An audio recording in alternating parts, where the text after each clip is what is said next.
ईशान गादी आप सब देख रहे हैं सारा अधिकार। एकजुट रहे तो आप निश्चित रूप से ये लड़ाई जीतेंगे। रोहित पवार के इन हौसला बढ़ाने वाले शब्दों के साथ 4 लेबर कोड के खिलाफ आज़ाद मैदान में मजदूरों का विरोध प्रदर्शन सफलतापूर्वक संपन्न हुआ। मुंबई आज़ाद मैदान में आज मजदूर अपनी मांगों को लेकर इकट्ठा हुए। इन मांगों में केंद्र सरकार द्वारा मजदूर विरोधी 4 लेबर कोड को तुरंत रद्द करना, संबंधित नियमों को लागू करने का विरोध करके महाराष्ट्र सरकार द्वारा मजदूरों के हितों की रक्षा करना और पब्लिक सेफ्टी एक्ट को खत्म करना शामिल था। उन्होंने सरकार का ध्यान अपनी नाराजगी की ओर खींचने के लिए विरोध प्रदर्शन किया। इस आंदोलन को शुरू करने के लिए लगभग 15 मजदूर यूनियनों ने joint action committee of workers and employees unions के बैनर तले एकजुट होकर काम किया। इस बीच एनसीपी विधायक रोहित पवार ने विरोध स्थल का दौरा किया और मजदूरों का हौसला बढ़ाया। अपने संबोधन में उन्होंने आगे कहा कि अगर 4 लेबर कोड में संशोधन नहीं किया गया तो मजदूरों के बच्चों के लिए नौकरी पाना बहुत मुश्किल हो जाएगा, भले ही यहाँ नए उद्योग स्थापित हो। बेरोजगारी की समस्या का समाधान किया जाना चाहिए। पिछले 5 वर्षों में किए गए संघर्ष की सराहना करते हुए रोहित पवार ने भरोसा जताया कि इस समस्या को केवल दृढ़ संकल्प, विश्वास और एकता के जरिए ही हल किया जा सकता है। उन्होंने अपने भाषण में भी कहा कि हमेशा मजदूरों के साथ खड़े रहेंगे। इस आंदोलन में INTUC, हिंद मजदूर सभा, AITUC, CITU, AICCTU, भारतीय कामगार सेना, TUCI, बैंक कर्मचारी यूनियन, बीमा कर्मचारी और मिल मजदूर शामिल थे। आंगनबाड़ी वर्कर, आशा वॉलंटियर, घरेलू कामगार और शिक्षकों ने बड़ी संख्या में इस विरोध प्रदर्शन में हिस्सा लिया। नतीजतन आज के आंदोलन ने भविष्य में और भी जोरदार विरोध प्रदर्शनों का रास्ता साफ कर दिया है। केंद्र सरकार ने 4 कानून लागू किए हैं, यानी वेतन संहिता 2019, औद्योगिक संबंध संहिता 2020, सामाजिक सुरक्षा संहिता 2020 और व्यावसायिक सुरक्षा, स्वास्थ्य और कार्य स्थिति संहिता 2020, जो 21 नवंबर 2025 से लागू होंगे। हालांकि ऊपर बताए गए 4 कानूनों के तहत नियम अब सरकारी गजट में प्रकाशित हो चुके हैं, लेकिन लेबर यूनियनों ने राज्य सरकार से इन 4 लेबर कोड का विरोध करने की मांग की है। असल में ये 4 लेबर कोड जो मजदूरों के हितों के लिए नुकसानदेह है, 29 लेबर कानूनों को मिलाकर बनाए गए थे, जिन्हें मजदूरों ने दशकों के संघर्ष के बाद हासिल किया था। उपस्थित श्रमिक नेताओं ने गंभीर आरोप लगाए हैं कि ये विदेशी निवेशक नियोक्ताओं के हितों की रक्षा कर रहे हैं और श्रमिक वर्ग को जबरन मजदूरी की ओर ढकेल रहे हैं, जिससे श्रमिकों की हड़ताल का तीखा हथियार पूर्ण हो गया है। निश्चित अवधि जैसी योजना को लागू करके श्रमिकों का भविष्य बर्बाद कर दिया जाएगा। श्रमिक संघों का कहना है कि ये 4 श्रम संहिताएं और महाराष्ट्र सरकार द्वारा बनाए गए नियम नियोक्ताओं को भर्ती और बर्खास्तगी की नीति अपनाने की छूट दे रहे हैं। श्रमिक संघों ने आशंका व्यक्त की है कि काम के घंटे बढ़ाने, हड़ताल के अधिकार पर प्रतिबंध लगाने और संविदा श्रम प्रणाली को बढ़ावा देने जैसे उपायों के कारण श्रमिकों का भविष्य अंधकारमय हो गया है। हाल ही में आयोजित एक प्रेस कॉन्फ्रेंस में राज्यव्यापी हड़ताल की घोषणा की गई है, जो श्रम कानूनों के कार्यान्वयन को निलंबित न करने पर निर्भर है। सीटू के प्रदेश अध्यक्ष डॉक्टर DL कराड, कामरेड विवेक मोंटेरो, महाराष्ट्र इंटक के प्रदेश अध्यक्ष डॉक्टर कैलाश कदम, महासचिव गोविंदराव मोहिते, सचिव मुकेश टिगोटे, SMS के प्रदेश अध्यक्ष ज्ञानेश धूमल, सर्व श्रमिक संघ के उदय भट्ट, भारतीय कामगार सेना के संतोष चालके, एटक के सुकुमार दामले और कामरेड मिलिंद रानाडे शामिल थे। महेश कारकेरा और मंगल त्रोम्ब्रे जैसे मजदूर नेताओं ने अपने भाषणों में 4 लेबर कोड की कड़ी आलोचना की। अध्यक्ष पद से बोलते हुए DL कराड ने घोषणा की कि इस मुद्दे को लेकर जल्दी मुंबई और दिल्ली दोनों जगहों पर आंदोलन शुरू किया जाएगा।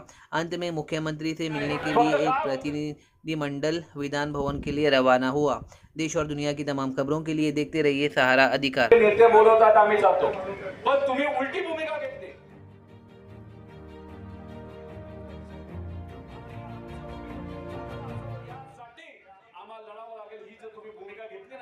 तर इथं आखी मुंबई बंद पडू शकते फक्त कामगारांमुळे, आणि ही ताकद तुमच्यात आहे।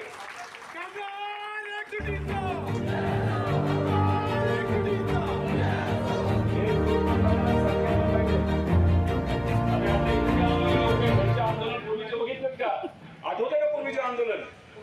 म्हणजे समजा जर तिथं कामगार संघटनेने ठरवलं की उद्या आंदोलन करायचं, सरकार त्या दिवशीच यायचं म्हणजे कशाला करताय? होतं का नव्हतं पूर्वी? ताकद होती ना तुमची. ठीक आहे, पूर्वी तुम्ही दादर या भागामध्ये राहत असाल, आता थोडंसं लांब गेला असाल, आता अजून लांब गेला असाल, पण शेवटी प्रश्न तर तेच आहेत ना. त्यामुळे याच्या पुढे जे कुठलं आंदोलन होईल हे ठीक आहे, मंडप तुम्ही टाकला तुम्हाला अडचण न होण्यासाठी. तुम्ही उद्या एकदा निर्णय घ्या, जेव्हा केव्हा तुम्ही घ्या, आम्ही सुद्धा सहभाग घेतो. हे जे आपलं ग्राउंड आहे हे सुरुवातीला आपण भरून काढतो. आहे का ताकद? मी रस्ते पॅक करा असं म्हणत नाही, एवढं ग्राउंड तरी पॅक करता येतं नाही. तुम्हाला आठवतोय का काही एका वर्षापूर्वी हे जे शिक्षक संघटना आहे हे सर्व इथं आले होते, हे सगळे आले होते, हे सगळं भरलं होतं. आम्ही त्यांच्या बरोबर होतो. खरं प्रामाणिकपणे सर्व आज या ठिकाणी महाराष्ट्रातले सर्व कामगार आणि संघटना, त्यांच्या संघटनेच्या कृती संघटनेच्या वतीनं आपण या ठिकाणी साहेबांचं पुन्हा मी स्वागत करतो आणि बोलतो कामगार एकजुटीचा, कामगार एकजुटीचा. सार्वजनिक जे काही कामगार कायदे त्याचे नियम बनवलेले आहेत त्याला विरोध करण्यासाठी आज आम्ही या ठिकाणी धरणं आंदोलन केलेलं आहे. यामध्ये सर्व संघटना आहेत. मुंबईमध्ये, महाराष्ट्रामध्ये ज्या ज्या संघटना आहेत त्या सगळ्या संघटना एकत्र आलेल्या आहेत. हे कायदे जे केलेले आहेत त्याचे जे नियम केलेले आहेत हे सगळे कामगारांच्या विरोधात आहेत आणि कामगारांच्या लोकशाहीने दिलेल्या हक्कावर गदा आणणारे आहेत.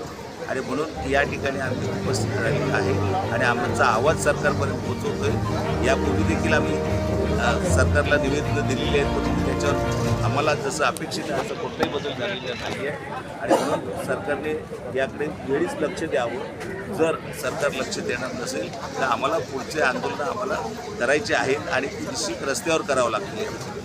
सर, इसके पहले भी आप लोगों ने काफ़ी आंदोलन किया, लेकिन सरकार के कान में अभी तक जू नहीं रहेंगे, तो आपका अगला कदम क्या रहेगा? जिस तरह से सचिन गौ आए उप सभापति बनले हैं, तो उसको लेकर के जिस तरह उनका भी कैसा सपोर्ट रहेगा, उनको क्या रहेगा?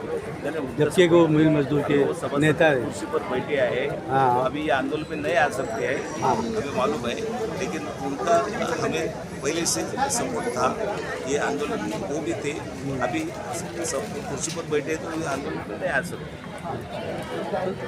सर, मेरे सवाल का जवाब दो ना. आप लोग इसके पहले भी काफ़ी धरना आंदोलन किए हो, लेकिन सरकार के कान में अभी तक जू तक नहीं रहेंगी है और आप लोग काफ़ी निराश हो चुके हो. सरकार काफ़ी लापरवाही दिखा रही है. हमारा तो है ही है वर्कर का, श्रमिकों का, शेतकरी का भी है. फिर भी सरकार क्या करती है, कोई भी आंदोलन करेगा तो उनके ऊपर ध्यान नहीं देता है. जैसे कि मराठा आंदोलन हुआ सरकार ने ध्यान नहीं देती है. तो ऐसे वो खाली देखते हैं कि क्या करते हैं, कहाँ तक ये करते हैं, अंत देखते हैं. अंत अभी अंत में क्या होगा, एक तो उनका अंत होगा या हमारा अंत होगा. सर तुमचं नाम और पदाचं नाव सर सांगा. मेरा नाम है मोहित गोविंद मोहित और मैं इंटर का जनरल सेक्रेटरी हूँ. अच्छा sir, okay sir, thank you. Mike बराबर. हाँ बोलो. सर, आपका नाम और पद बताइए. अब्दुल करार, सीटू राज्याध्यक्ष. टोटल कामगार कितने हैं सर? आप लोग बहुत दिनों से धरना आंदोलन कर रहे हैं, लेकिन सरकार ने इस चीज़ों पे क्यों ध्यान नहीं दे रही है? क्योंकि आप लोग भी एक जिम्मेदार नागरिक हो हमारे भारत के, तो आप क्या कहना चाहोगे? महाराष्ट्र में 5.5 करोड़ संगठित और असंगठित क्षेत्र में काम करने वाले मजदूर हैं और उसमें से 4 करोड़ संगठित क्षेत्र में काम करते हैं, असंगठित क्षेत्र में काम करते हैं. अभी सही बात है कि हम तो यहाँ का धन तैयार करते हैं, संपत्ति निर्माण करते हैं. कामगार की मेहनत के सिवा तो कुछ भी नहीं हो सकता है. इसके लिए तो अन्नाभाऊ साठे ने बोला कि ये पृथ्वी वर्कर के, मजदूरों के हाथ में है. तो हम सब करते हैं, मगर आपने सही बोला कि क्या हमको नागरिक बोल के अधिकार दे रहे हैं. और अभी जो लेबर कोड आए, 4 लेबर कोड आए, इसमें स्पष्ट रूप से दिखता है कि हमारी संविधान ने जो भी वैधानिक अधिकार हमको दिए थे वो सभी अधिकार को निकाला जा रहा है. जैसे कि एक फंडामेंटल राइट है हमारा यूनियन बनाने का. ये नए लेबर कोड में यूनियन बनाना मुश्किल है. यूनियन बनाएंगे तो चलाना मुश्किल है.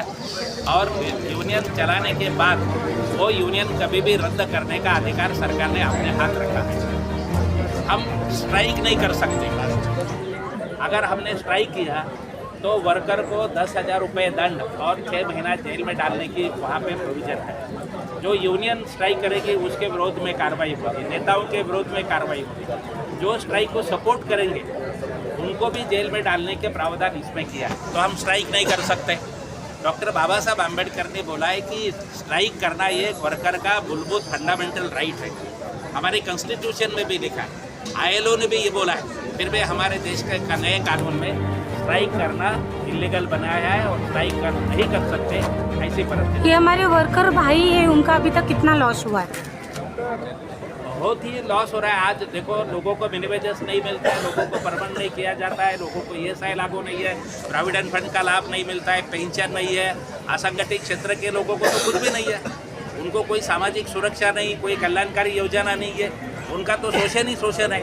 तो यहाँ अभी जो 2-4% लोगों को थोड़ा बहुत संरक्षण था वो भी निकाल लिया है और पूरे वर्कर को शोषण करने के लिए खुला छोड़ दिया है। मालिक लोग जैसा बोलेंगे वैसा काम करो, मालिक लोग जो देंगे उतना वेतन ले लो। इस तरीके से व्यवस्था यहाँ पे लगे। पुराने ज़माने में देखो, संविधान आने के पहले यहाँ जाति व्यवस्था थी, तभी क्या है शूद्र लोगों को काम करना पड़ता था, बिना मुबदला के काम करते थे।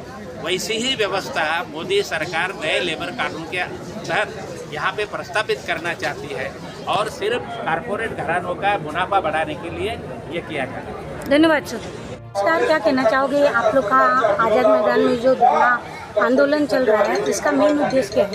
नमस्कार, मेरा नाम महेश करकेरा, मैं एसोसिएशन वर्कर्स एसोसिएशन के सेक्रेटरी जनरल हूँ। और ये जो धरना आंदोलन है, ये जो 4 न्यू लेबर कोड्स इम्प्लीमेंट हुआ है इसके विरोध में, क्योंकि ये जो कामगार कायदा हुआ है ये 27 लेबर कोड को 4 लेबर कोड में बनाकर इसमें कई सारे ऐसे मुद्दे हैं जो कामगार विरोधी है। हमारा कहना यही था कि कामगार कोई भी बदल के लिए हमेशा आगे रहता है, पर ये जब आपने बदल किया है तो कामगारों को आप विश्वास में लेना चाहिए था, भरोसा में लेना चाहिए था, क्योंकि इसमें एक बहुत बड़ी एक रूल ऐसा है, एक कोड ऐसा है कि 300 अगर कामगार है तो कोई भी इंडस्ट्री सिर्फ इंफॉर्मेशन अगर लेबर अथॉरिटीज को देंगे वो उसके बाद उस कामगार को निकाल सकते हैं, जो भी रिट्रेंचमेंट बेनिफिट वगैरह देकर। अब देश में या महाराष्ट्र में ऐसी कितनी कंपनी है जो 300 के ऊपर कामगार है। अगर आप देखेंगे मल्टीनेशनल कंपनी को छोड़कर सभी इंडस्ट्री 40, 50, 100, 150, 200, 250 इतने ही लोग हैं। तो इसीलिए ये जो कायदा बना है ये कामगार विरोधी है और इसीलिए हम सब आज इकट्ठा हुए। कामगारों का भी सचिन भाव है, खुद कामगार नेता थे, अभी उप सभापति के पद पर नियुक्त हुए हैं। क्या उनका भी सपोर्ट, उनको भी आपने कोई निवेदन दिया है कि वो कामगार को सपोर्ट करेंगे? पहले तो सचिन बाबू को मैं अभिनंदन करता हूँ कि वो उप सभापति हुए हैं। अब हाल ही में 15 दिन पहले हमारा एक अधिवेशन था लोनावला में, तब वो आए थे और उनको भी पूरा ये सब लेबर मतलब वो भी इस मूवमेंट में थे, उन्हें अच्छी तरीके से मालूम है इसमें क्या कामगार विरोधी है और जो कि इसमें देखो किसी भी डेवलपमेंट के लिए कामगार पीछे नहीं रहता। और आपको याद होगा कि कोविड में सिर्फ 1 महीना जब लॉकडाउन हुआ था उसके बाद 1 महीने के बाद कामगार कंपनी में जाकर देश के लिए, राज्य के लिए काम किया। तो इसीलिए कामगार हम बदल के लिए तैयार है और जो कामगार बदल जो कायदे में है उससे उसकी अस्तित्व, उसका पूरा जीना आगे का जो है वो मिट जाएगा। इसीलिए हम लोग उसके विरोध। कामगार का भी काफ़ी लॉस हुआ है, तो क्या कहना चाहोगे? कामगारों का काफ़ी लॉस हो रहा है, उसके बारे में क्या कहना चाहोगे? हमारा यही है कि सरकार को ये विनंती है, चाहे वो केंद्र सरकार हो चाहे राज्य सरकार हो, कि ये जो बदल हुआ है उसको कामगार हित में, हम किसी भी डेवलपमेंट, किसी भी ग्रोथ के खिलाफ नहीं है, क्योंकि इंडस्ट्री रहेगा।